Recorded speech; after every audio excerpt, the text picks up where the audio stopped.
Deuxième partie de notre émission Territoire d'Info, avec l'invité politique en direct sur ce plateau ce matin, Franck Proust. Bonjour, merci d'être avec nous. Vous êtes candidat aux élections européennes sur la liste des Républicains. Et pour vous interviewer à mes côtés ce matin, Oriane Mancini de Public Sénat. Bonjour Oriane. Et bonjour Stéphane Vernet de Ouest France. Bonjour. Vous dirigez le bureau parisien du premier quotidien français. Franck Proust, on démarre tout de suite dans l'actualité. Le cas de Vincent Lambert, otage du débat sur la fin de vie. On a entendu François-Xavier Bellamy qui demandait dimanche l'intervention d'Emmanuel Macron dans ce dossier. Depuis, il s'est dit heureux de la reprise des soins. Faut-il une nouvelle loi? Faut-il appréhender faut-il une nouvelle loi sur la fin de vie, selon vous? Je crois qu'il ne faut pas faire d'un cas particulier une jurisprudence générale. Vous savez, ce cas-là suscite beaucoup d'émotions. Je pense que c'est un cas d'ailleurs qui n'aurait pas dû venir sur la place publique. Le droit à la vie comme le droit à la mort dans une famille doit rester au sein d'une sphère privée, et on voit très bien que le temps et le dialogue n'ont pas permis une solution, j'allais dire, pérenne, qui est normalement une solution trouvée dans la plupart des cas. Et je rejoins mon collègue Jean Leonetti dans ce domaine, qui, vous le savez comme moi, est initiateur d'une loi qui peut effectivement être améliorée. On le voit très bien, la loi ne peut pas tout résoudre, mais il est important de ne pas rajouter de la violence au malheur. Et je crois qu'il faut prendre un petit peu de la hauteur, parce que comme je vous le disais, le droit à la vie comme le droit à la mort, ça appartient à une sphère privée. Et je pense qu'il faut se servir de Vincent Lambert, du cas de Vincent Lambert, pour repenser la mort, effectivement, et faire en sorte que ce type de problème doit être anticipé, et comme dans certains pays, peut-être avant d'arriver dans cette situation, qui est un drame à la fois pour la famille, qui est un drame pour ceux qui vivaient aux côtés de Vincent Lambert également. Mais on voit bien que cette émotion, elle est à la fois dans la famille, à la fois dans le milieu médical et à la fois dans la population. Donc si on vous comprend bien, ce n'est pas aux politiques de donner leur avis, et donc François-Xavier Bellamy aurait mieux fait de s'abstenir sur ce sujet. Je ne dis pas ça, chacun peut avoir des positions, mais ça ne peut être que des positions personnelles. Parce que sur un cas comme celui-ci, il faut connaître les tenants, les aboutissants, les familles. Il n'y a aucun cas qui est comparable. On ne peut pas généraliser une situation. Mais il y a plusieurs cas comme cela en France, vous le savez. Oui, oui. J'ai lu ça comme vous ce matin. Il y en a plus qu'on ne pensait. Je lisais chez un de vos confrères que ce cas-là aurait dû rester au sein de la chambre 222. La surexposition médiatique, les prises d'opposition partisanes, je peux comprendre les deux thèses. Simplement, cette situation impose la retenue, le discernement. Et effectivement, je pense qu'il faut aller beaucoup plus loin. Jean Leonetti, d'ailleurs, l'a dit hier dans un communiqué de presse. Il faut anticiper la mort et faire peut-être comme en Belgique, essayer de, pendant qu'on est en situation de conscience, déterminer la personne qui sera peut-être la plus apte à prendre cette décision. Stéphane Vernet. Et on entend la dignité de votre propos, mais alors du coup, est-ce que François-Xavier Bellamy a eu raison de demander au président de la République d'intervenir? Parce que ça va à l'encontre de ce que vous venez de nous dire à l'instant. Dans la mesure où c'est l'État qui est mis en cause, c'est pas illogique que le président puisse s'exprimer. Après, on peut dire que le président n'a pas été assez loin dans son jugement, mais néanmoins... La question c'était, est-ce que François-Xavier Bellamy a eu raison de demander à ce que le président de la République s'exprime sur ce dossier? Pourquoi pas? Moi, ça me choque pas. Ça me choque pas qu'on s'exprime, mais qu'on s'exprime malgré ce que vous venez de nous dire à l'instant. Pardon? Malgré ce que vous venez de nous dire à l'instant. On peut très bien s'exprimer. Ça participe à la surexposition médiatique de cette affaire. Oui, mais regardez bien, de toute façon, même s'il n'avait pas demandé au président de s'exprimer, je veux dire, tous les politiques sont interrogés. Regardez vous-même ce matin. Or, j'estime que c'est pas aux politiques, et en tout cas, si le politique doit s'exprimer, c'est en toute sérénité, prendre le temps de la réflexion. Et on ne va pas décider d'une modification d'une loi dans la précipitation sur un tel sujet qui est ô combien délicat. On va changer de sujet. On va parler de l'interview d'Emmanuel Macron à la presse quotidienne régionale. Stéphane Vernet. Alors, j'imagine que vous l'avez lu. Est-ce que vous pensez que c'est bien le rôle du chef de l'État de s'impliquer à ce point dans la dernière ligne droite pour les européennes? Ou est-ce que vous pensez, comme d'autres, qu'il agit plutôt en chef de parti, chef de clan, plus qu'en chef de l'État? Le fait que le président de la République s'immisce dans une campagne européenne, c'est pas la première fois. Je veux dire, ça me paraît c'est même le cas de Nicolas Sarkozy. Bien sûr, 2009. Pas quand même à ce niveau-là, parce que bon, là quand même, entre les affiches, où on supprime carrément la tête de liste, entre les professions de foi que nous venons de recevoir, il y a l'omniprésence d'Emmanuel Macron. Et je trouve, permettez-moi de le dire, je m'excuse du mot qui va peut-être vous paraître fort, il y a une certaine quand même hypocrisie quand je lis l'article d'hier. Pourquoi ? Parce que Emmanuel Macron a dicté le calendrier, avec un grand débat à rallonge qui a abouti quasiment sur rien. Il a fait en sorte, alors que l'Europe était une de ses priorités, de faire dévoiler le programme par sa tête de liste le plus tard possible, puisqu'il a fallu attendre les 15 derniers jours pour connaître le programme de Renaissance. Et il choisit ses adversaires pour en faire lui-même un débat national. Quand j'entends M. Macron en Roumanie dire « je vais m'impliquer à fond dans cette campagne », pour faire en sorte qu'on passe devant le Rassemblement national, et que j'entends M. Bardella dire aussi « moi, ma seule ambition, c'est de battre M. Macron, voire même de faire pleurer M. Castaner le 26 mai », c'est quand même assez incroyable, parce que quel est le programme, au fond ? Moi, ce qui m'intéresse, c'est pas de battre quelqu'un. C'est l'intérêt des Français. C'est pas un référendum pro ou anti-Macron, cette élection. Elle doit se faire sur les enjeux européens. C'est lui-même qui en a fait un référendum. Mais par contre, je n'accepte pas cette accusation qui consiste à dire que tous les partis en font un référendum anti-Macron. Parce que nous, par exemple, les Républicains, regardez bien, nous avons utilisé l'année 2018 pour travailler sur notre programme. Nous avons été les seuls à travailler pendant près d'un an. On a défini 7 piliers au Conseil national de l'été 2018, puis sous couvert de Guillaume Larrivé, nous avons travaillé sur ce programme pour présenter aux Français d'abord un programme et ensuite définir une liste d'hommes et de femmes qui allaient conduire ce programme. Mais on choisit son adversaire, on fait un calendrier, et en plus maintenant, c'est la stratégie de la peur. Regardez bien. Attendez, si de la part d'Emmanuel Macron ? Ben oui, on attise les peurs, l'Europe risque d'être disloquée. Qui a disloqué l'Europe ? Vous savez, je suis au Parlement européen... Mais qui, pour vous, a disloqué l'Europe ? M. Macron lui-même. Pourquoi ? Parce qu'il a voulu s'adresser aux différents chefs d'État européens comme il s'adresse aux Français en France. Il y a 2 conditions, si on veut être crédible à l'Europe. Le respect et le dialogue. On peut contester un chef de gouvernement. Ceci étant, les chefs de gouvernement au sein de l'Union européenne, ils sont élus comme M. Macron au suffrage universel. Et quand on regarde ce qu'a fait M. Macron, il a financé des vidéos pour pointer du doigt M. Salvini, M. Orban. Il s'est coupé, regardez dans quel état est aujourd'hui le couple franco-allemand. Jamais, je suis désolé, on a vu un couple aussi déstructuré, détérioré. Même publiquement maintenant, on fait état quand même de divergences. Quand vous reprenez l'histoire européenne, du général de Gaulle à Adenauer, Mitterrand, Kohl, Chirac, Schröder, Sarkozy, Merkel, regardez bien comment Nicolas Sarkozy, président, quand la France avait la présidence tournante, comment on a pu résoudre la crise des subprimes en 48 heures ? Comment on a résolu la crise de Géorgie ? Il y avait un couple franco-allemand qui s'enfermait pendant toute une nuit et qui arrivait à des solutions concrètes et efficaces.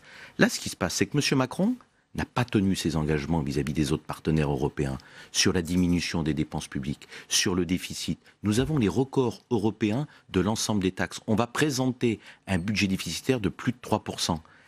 Et M. Macron dit hier dans la presse régionale, je ne veux pas rester prisonnier, moi ce qui m'intéresse, c'est la baisse de la dépense publique, c'est de baisser les impôts. Sauf que M. Macron a dépensé 2 fois plus, 40 milliards d'euros en dépenses publiques que son prédécesseur. Il a quand même obtenu des avancées, Emmanuel Macron, notamment sur le budget de la zone euro. Ah oui, vous trouvez ? Regardez, entre les annonces... Il y a quand même eu des annoncés. C'est très intéressant. C'est pas fait, mais il y a quand même des annoncés. Non mais attendez, le budget de la zone euro, il devait y avoir un budget, un calendrier. Quel est-il ? Je vous pose la question. Quel est-il ? Regardez, refus de l'Allemagne, refus de la plupart des pays d'Europe du Nord. Et hier, les succès dont il parle, c'est quoi ? Les droits d'auteur ? La protection des investissements étrangers ? La création du Fonds d'industriel de défense ? C'est M. Macron ? Ou c'est notre groupe, le PPE ? Donc pour vous, Emmanuel Macron n'a rien fait en Europe depuis 2 ans ? Je dis qu'aujourd'hui, M. Macron, quand il a été élu président de la République, il y a eu un grand engouement. Et aujourd'hui, il y a une déception à la hauteur de l'engouement. M. Macron, regardez bien, n'a enregistré aucun succès européen. Je vais vous prendre 2 exemples, les 2 derniers exemples, et vous allez voir mon objectivité, j'étais d'accord avec lui. Le calendrier du Brexit. Il n'avait aucune contrepartie, aucun engagement. Qu'est-ce qu'il a obtenu ? Un échec complet. Sur la renégociation avec les Américains, j'étais d'accord, et on avait pris position, nous, aux Républicains, avant que M. Macron s'engage, on n'agit pas, et on ne conclut pas un accord sous la menace, et surtout avec quelqu'un qui a quitté la table de l'accord sur la COP21. Qu'est-ce qu'il a obtenu ? Un échec sur les listes transnationales, un échec. Sur la taxation GAFA, un échec. Citez-moi un seul succès. Un seul, je ne vous en demande pas 50, un seul, de M. Macron au plan européen. Aucun. Et moi, ce qui me perturbe en tant que Français, parce que vous savez, quand vous êtes au Parlement européen, vous êtes député européen, mais vous êtes député français. C'est l'isolement de la France. La voix de la France est complètement isolée aujourd'hui. Franck Proust, candidat aux européennes sur la liste, elle est à notre invité politique. Le PPE dont vous êtes membre, majoritaire au Parlement européen, est-ce que vous pourriez perdre cette majorité à l'issue de ces élections? Le PPE n'est pas majoritaire aujourd'hui. C'est le plus grand groupe. Il restera, quoi qu'il arrive, le dimanche 26 mai. C'est le plus important. Le plus important. Oui, ça reste le groupe. Et pour vous, vous resterez le groupe le plus important le 26 mai. Vous en êtes Vous n'avez sûr? pas de doute. Écoutez, les sondeurs peuvent se tromper, mais les projections nous donnent encore le plus grand groupe dimanche soir. C'est ce qui fait d'ailleurs la différence. Et grâce aux autres pays européens alors, puisque les sondages pour vous... oui, enfin, il faudra attendre, parce qu'entre les sondages qu'on donne en France et ce qu'on ressent nous sur le terrain, il y a quand même une différence. Mais néanmoins... Vous pensez que vous ferez combien en France? On fourchette. La fourchette, je pense qu'on sera aux alentours de 15, plus ou moins 2. On verra. Donc, le PPE restera le plus grand groupe. Mais ce qui est important, c'est, et d'ailleurs, on a du mal à faire passer ce message-là auprès du grand public. Le 26, les résultats sont importants. Mais le plus important, c'est qu'est-ce qui se passe à partir du 27 ? À partir du 27 mai au 1er juillet, c'est la création des commissions. C'est le poids des parlementaires dans ces commissions. Quelle responsabilité vous avez au Parlement ? Ce qui m'inquiète aujourd'hui, c'est que nous, on a un affichage, nous serons PPE. Et donc notre intérêt, c'est qu'il y ait un maximum de députés français au sein du PPE, qui sera le groupe le plus puissant. Et donc qui va, au moment des négociations, obtenir des commissions importantes. Et ce qui est important, c'est que l'influence française soit écoutée. Quand vous posez la question à Mme Loiseau, dans quel groupe vous allez siéger ? Vous avez une réponse aujourd'hui ? Non. C'est-à-dire qu'on nous dit, on va recréer un groupe, on va voir un certain nombre de... en principe. En principe, mais quand je vois les relations conflictuelles entre M. Vestager, entre M. Verhofstadt et Vestager, c'est la candidate de M. Macron pour la commission d'ailleurs, qui elle-même a refusé l'alliance d'Alstom. Vous doutez quand vous voyez les relations entre eux ? Mais bien entendu, c'est des relations conflictuelles. Et Mme Loiseau d'ailleurs, regardez bien, lorsqu'elle s'exprime sur ce sujet, prend beaucoup de précautions. Elle dit, nous allons appartenir à un groupe qui n'existe pas, nous voulons être le centre de gravité, comme si un groupe de 20 députés pouvait être le centre de gravité. Et qu'est-ce que vous dites, que les députés de la liste Renaissance ne pèseront pas au sein du Parlement européen ? Je pense que ce sera des députés de l'isolement. Pour moi, aujourd'hui, vous savez, ce hold-up, je veux dire, de la démocratie qu'on essaye de nous instaurer entre c'est moi ou le chaos, quelque part, c'est ça. C'est la voix de la France, c'est les progressistes, les pro-européens, c'est moi. Et les nationalistes, les gens du repli, c'est Mme Le Pen et son ex-futur Premier ministre, M. Dupont-Aignan. C'est un faux débat, parce qu'aujourd'hui, le débat, c'est pas est-ce que nous sommes pour ou contre l'Europe. Les Français sont pour l'Europe. Ils sont contre ce que l'Europe est devenue. Et l'enjeu, c'est de savoir quelle Europe nous voulons. Est-ce que l'Europe est capable de répondre aux grands défis du XXIe siècle ? Mais l'isolement de la France, c'est à la fois le parti de M. Macron, qui ne pèsera pas au sein du Parlement européen, ça je vous le confirme, et bien entendu, les élus du Rassemblement national qui étaient venus en masse la dernière fois, il y a 5 ans, 25 députés. Que sont-ils devenus, ces députés ? On fait peur, on dit, mais Mme Le Pen est arrivée, c'était le groupe le plus important au niveau de la France. La fille s'est fâchée avec le père, avec M. Philippot, ils se sont séparés en 3 groupes. Citez-moi un seul texte, un seul amendement.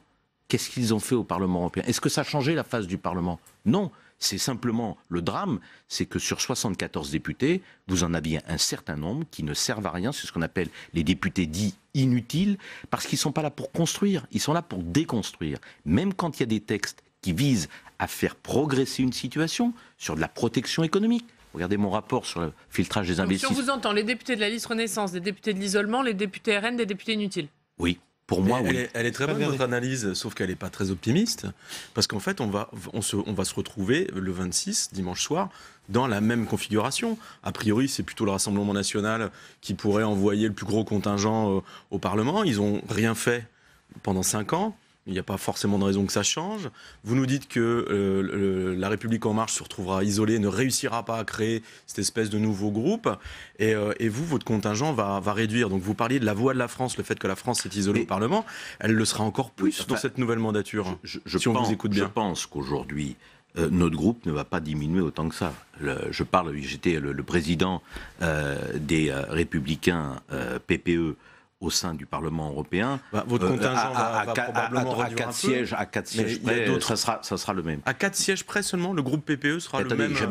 Aujourd'hui, j'avais 16 républicains et 4 qui n'étaient plus dans mon parti politique. Mais sur l'ensemble du groupe PPE, vous n'avez pas le sentiment, vous ne craignez pas que le groupe se réduise quand même assez fort? Il va y avoir, selon encore les estimations, il faut rester très prudent, une diminution de 20 à 30 députés. Mais néanmoins, le PPE va rester la première force politique au sein de ce Parlement. Et qu'est-ce qui compte? C'est d'avoir les commissions qui ont une importance et qui sont capables de résoudre justement les problématiques dont je parlais du XXIe siècle, c'est-à-dire la maîtrise des fonds. Elles sont tenues par le PPE? Disons que quand vous êtes le groupe le plus important, vous avez plus de chances de les obtenir, sans rentrer dans le détail qui pourrait embêter vos auditeurs. Vous savez qu'il y a la loi d'Hondt, qui a un nombre de points. Plus vous êtes important et plus vous pouvez négocier. Vous aurez aussi le moyen d'influer ou de choisir ou d'imposer le président de la commission. Vous, est-ce que vous êtes favorable à ce que ce soit un Manfred Weber qui est le Spitzenkandidat du PPE, ou est-ce que vous seriez pour, par exemple, un Michel Barnier qui pourrait et qui soutient votre liste, qui pourrait prendre ce type de poste? Michel Barnier, pour qui j'ai beaucoup d'affection et d'estime, c'est un homme remarquable. Regardez la manière dont il gère le Brexit. Oui. Mais jusqu'à aujourd'hui, vous savez comme moi que le PPE s'est réuni au congrès Helsinki, a désigné son candidat, c'était Manfred Weber, parce qu'à l'heure où je vous parle, M. Barnier n'est pas candidat. Mais vous êtes favorable à une candidature de Michel Barnier? Écoutez, on verra en temps voulu, selon les résultats du dimanche 26. J'aime beaucoup Michel Barnier. Effectivement, un candidat français, ça fait bien longtemps que nous n'en avons pas eu, sauf qu'aujourd'hui, Michel Barnier n'est pas candidat, et que le candidat du PPE, c'est Manfred Weber. Juste allez, rapidement. Un mot, puisque vous tenez ce soir votre dernier grand meeting à Nîmes. Tout à fait, justement dans ma ville. C'était votre ville, mais c'est aussi la ville où Nicolas Sarkozy avait fait son meeting de campagne. De lancement d'ailleurs. Exactement. On aurait dû faire le lancement s'il n'y avait pas eu malheureusement les événements. Il ne sera pas là ce soir. Est-ce que surtout, est-ce qu'il faut qu'il vous apporte un soutien public, Nicolas Sarkozy? Mais je crois qu'il a apporté, il l'a dit d'ailleurs dans vos murs, il a rencontré des jeunes parlementaires. C'est quelqu'un, vous savez, que j'y rencontre souvent, et quelqu'un qui reste fidèle à sa famille politique. Alors pourquoi il ne le dit pas clairement comme François Hollande, par exemple? Il dit clairement qu'il ne s'est pas prononcé officiellement pour la liste. C'est parce qu'aujourd'hui, peut-être qu'il le fera, il ne considère pas essentiel de se prononcer publiquement, mais le soutien de Nicolas Sarkozy n'est pas à remettre en cause. Nous avons le soutien de Nicolas Sarkozy, ça pose aucun souci. Vous avez été le patron du groupe des députés Les Républicains dans cette dernière mandature qui s'achève. Comment est-ce que vous considérez votre bilan globalement positif ou négatif? On sait qu'un certain nombre de vos colistiers ont rejoint La République En Marche. Sur le cas Orban, vous êtes divisé avec certains de vos collègues. C'est quoi votre bilan? Globalement négatif?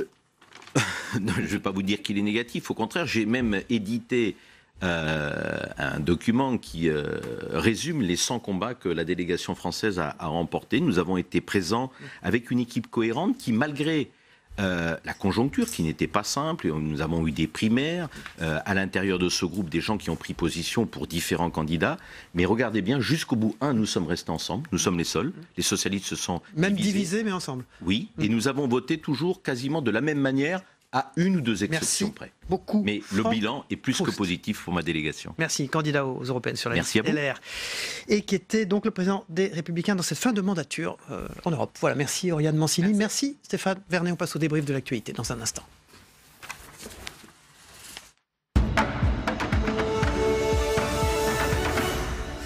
Voilà, Franck Proust quitte ce plateau, font leurs entrées. Ils étaient là dans la première partie de cette émission. Guillaume Doyen, qui dirige la Gazette des communes, des départements et des régions, et Thierry Dupont de l'Express. Messieurs, pour démarrer cette revue de l'actualité, le cas de Vincent Lambert, qui est évidemment l'objet de débats, otage du débat sur la fin de vie d'ailleurs. On démarre avec vous, Guillaume Doyen. On peut être ni pour ni contre, c'est là le problème. On a vu d'ailleurs notre invité politique ce matin qui dit que les politiques doivent rester éloignés de ça, au fond. Sur le cas de Vincent Lambert, évidemment, c'est totalement déplacé que de se prononcer sur la vie et la mort d'un homme. Sur les cas qui vont surgir dans les années qui viennent, c'est-à-dire la capacité technique que nous aurons à maintenir en vie des gens qui auparavant auraient dû mourir plus rapidement, on va avoir on a déjà le cas, l'affaire Vincent Lambert a mis à jour de nombreux cas en France, voilà, et moins médiatisés, mais qui existent aujourd'hui. Et ça ne peut, pour le meilleur et pour le pire, qu'augmenter, si vous voulez, ce nombre de cas. Voilà pourquoi, à un moment ou à un autre, est-ce que ce sera aux législateurs de régler ce problème-là, dont on voit bien qu'il est finalement insoluble moralement, ou simplement à la personne, tant qu'elle a envie, d'édicter ses volontés. Ce sera encore un autre sujet. Alors, je lisais Thierry Dupont qu'on peut, d'ores et déjà, édicter ses volontés, oui. Comme vous dites, Guillaume Doyen, que beaucoup de gens l'ont fait, mais qu'ensuite, j'entendais ce matin d'ailleurs des responsables, des médecins dire que l'interprétation de ce qu'écrivent les gens au moment où ils vont penser à leur fin de vie peut être considérée très différemment par les médecins. C'est un sujet tellement sensible. Quand on est en forme, on n'écrit pas la même chose que quand on est en fin de vie aussi. Oui. Il y a une loi, qui est la loi Claes-Leonetti. Mais est-ce que la loi règle ça ? En tout cas, elle avait été votée à l'unanimité. Moi, ce qui m'a un peu gêné dans cette affaire, c'est de voir certains politiques, et notamment à droite, se saisir de ce cas, sans doute pour complaire à leur électorat, en tout cas au cœur de l'électorat de droite, marqué par la Vous voulez dire l'instrumentalisation politique de ça ? Ouais, moi j'ai trouvé ça un peu gênant, ce qui a valu d'ailleurs à la tête de liste d'être assez souvent interpellé là-dessus, alors c'est lui-même qui avait demandé au président de la République de réagir à cette question. Il y a une loi, on aurait dû en rester là par respect de la dignité de cet homme et de sa famille. Guillaume Doyen, quelque chose à rajouter ? Oui, mais vous avez raison, édicter ses volontés, ça va être interprété différemment. Par le corps médical. La loi elle-même est susceptible d'être interprétée, on le voit dans ce cas douloureux-là. Nous n'aurons pas de solution à ces questions. On passe, notre invité politique était donc député européen, il était dans ce PPE, une des composantes du PPE étant donc les Républicains, c'était le parti majoritaire en Europe. Il souhaite, bien sûr, il pense qu'il peut rester, ce parti majoritaire, le PPE. Tout de même, beaucoup de divisions, y compris chez les Républicains à l'intérieur du PPE, qui sur le cas Orban se sont déchirés. Un certain nombre d'ailleurs d'élus républicains au Parlement européen, membres du PPE, rejoignent la sphère d'En Marche et d'Emmanuel Macron. Au fond, on va sortir de cette élection européenne avec une tectonique des plaques politiques très différentes en Europe, non ? Oui et non. Pardon. Oui et non. En fait, on a la conséquence là de ce qui s'est passé en 2017 à l'intérieur des frontières.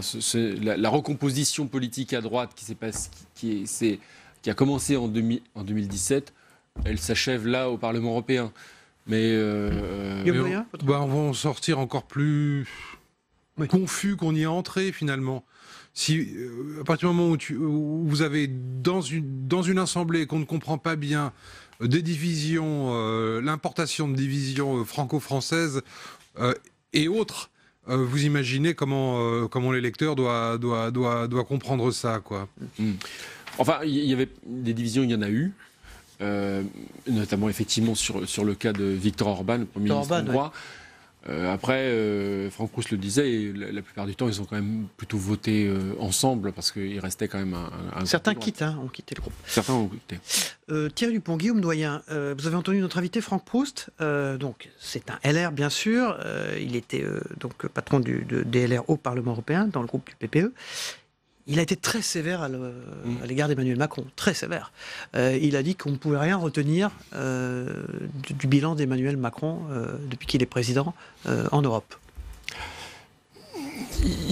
C'est une question d'appréciation, mais c'est vrai que le bilan d'Emmanuel Macron n'est pas florissant. On en parlait dans la première partie de l'émission, on parlait du sauveteur et conduit. Si vous prenez effectivement le budget de la zone euro, qui était une idée lancée par Emmanuel Macron, c'est vrai que ça a été largement vidé de sa substance par une coalition des pays du Nord qui ne voulait pas en entendre parler. L'Allemagne finalement s'est dit est-ce que ça vaut vraiment la peine ? Et donc alors ça donne le sentiment que Emmanuel Macron propose des choses, mais que derrière il n'est pas suivi. Ça, c'est la vision que défend La République En Marche. La vision de ses adversaires, c'est de dire oui, enfin, ils proposent des trucs, mais en fait, sa voix ne porte pas, en fait. Guillaume Doyen. Oui, même pas plus que celle de Hollande. On en parlait en première partie d'émission. Les Français n'y arrivent pas parce que les plus puissants de l'Europe sont les Allemands et leurs alliés et qu'ils ne veulent pas entendre parler de ce genre de dépenses-là. On parle d'un budget européen. Vous voulez dire que ça n'est qu'économique ? Pardon ? Vous voulez dire que ça n'est qu'économique ? Non, ça n'est jamais économique, c'est toujours idéologique et on parle toujours d'un point de vue qui est défendu par la sphère qui va, je dirais, de l'Allemagne aux Pays-Bas, en passant par la Tchéquie, non, mais le etc. pays le plus puissant économiquement est le leader de l'Europe. C'est une automaticité, j'allais dire. Non, l'Allemagne, elle a une vision de l'Europe, une vision idéologique de ce que doit être l'Europe. C'est l'Europe est pour elle un moyen de se développer économiquement et donc le biais idéologique, il est où ? Ça lui permet aussi de se consolider démocratiquement. Mais c'est ça, pour elle, c'était une sphère d'expansion économique, mais ça lui permettait aussi d'agir par d'autres moyens que par les armes, ce qui lui a été évidemment tant reproché. Ce pays qui était lié par d'autres, par tous les autres, regardez qu'une méfiance effrayante, a pu se développer avec bonheur dans l'Europe. 20 secondes. C'est sûr que la France, elle, a d'autres atouts, entre guillemets, à faire valoir. C'est vrai qu'il y a une armée française qui intervient sur le continent africain, qui intervient en Asie. Et donc, on n'a pas forcément la même composante dans notre panier de puissance. Merci Thierry Dupont de l'Express. Guillaume Doyen de la Gazette des communes, des départements et des régions. Messieurs, ensemble, on va regarder le Zap Matin de Christophe Combarieux, c'est-à-dire ce qui s'est passé dans les journaux télévisés hier soir, les émissions politiques, mais également chez nos confrères dans les autres matinales d'info. On regarde ensemble, on se retrouve après pour l'actualité parlementaire au Sénat. Hier soir, la Cour d'appel de Paris a accepté la requête des parents de Vincent Lambert et ordonné la reprise des traitements afin de faire exécuter les recommandations du Comité des droits des personnes handicapées de l'ONU. Moi, je n'accepte pas que ce soit l'ONU qui fasse la loi française. Et que si on doit décider de choses ensemble, soit on le fait au Parlement, soit on le fait par référendum. Mais vous voyez bien, les lois ne sont pas les mêmes d'un pays à l'autre. Au nom de quoi l'ONU prendrait-il une décision ? On a dû recourir à l'ONU, ce qui aura des conséquences aussi peut-être dans d'autres domaines qui n'ont rien à voir avec la bioéthique. D'autres traités signés récemment. Ce n'est que la première des victoires. C'est la remontada. J'imagine ce qu'a pu ressentir Rachel Lambert hier soir, à travers les images qui ressemblaient plus à une sortie de match de football qu'à un sujet qui concerne la vie et la mort d'une personne. Je trouve totalement obscène de voir la tragédie d'un homme transformée en une sorte de match de football dont on célébrerait avec une euphorie indécente je ne sais quelle remontada. Je crois que la France, les gens qui regardent à travers les écrans de télévision ces situations, ne peuvent qu'être soit compassionnels, soit passionnés. J'ose pas vous dire, comme j'ai entendu l'avocat, manipulateur et cynique, parce que c'est le vocabulaire que j'utiliserai. Je crois qu'il faut évoluer comme nos voisins européens et assumer, dans des conditions extrêmement encadrées, la fin de vie, y compris à travers l'euthanasie. Dans un entretien accordé à la presse, le président de la République met en garde les citoyens européens contre deux dangers, l'abstention et le nationalisme. Est ennemi de l'Europe celui qui ne croit pas en son avenir. Les nationalistes qui veulent la diviser sont ses premiers ennemis. Ça me choque que le président de la République personnalise tellement cette campagne à outrance et surtout lui donne une tournure qui va contre les intérêts de la France. Je trouve cela purement scandaleux. Cette confusion des genres entre président de parti et président de la République, rien ne fait état de la place de la France dans cette interview. C'est vraiment une interview de chef de clan. J'ai vu qu'il voulait être acteur de la campagne. J'ai le sentiment que c'est un rôle de composition, c'est un peu le requin des dents de la mer qui voudrait se faire passer pour Flipper le dauphin. Si ce qu'on a à dire c'est voter Macron pour empêcher Le Pen, quand Emmanuel Macron aujourd'hui fait une politique fragilise les gens, c'est terrible. Donc choisissez de voter pour vos idées, il n'y a qu'un seul vote, utile et efficace, et j'espère que ce sera le vote pour le printemps européen.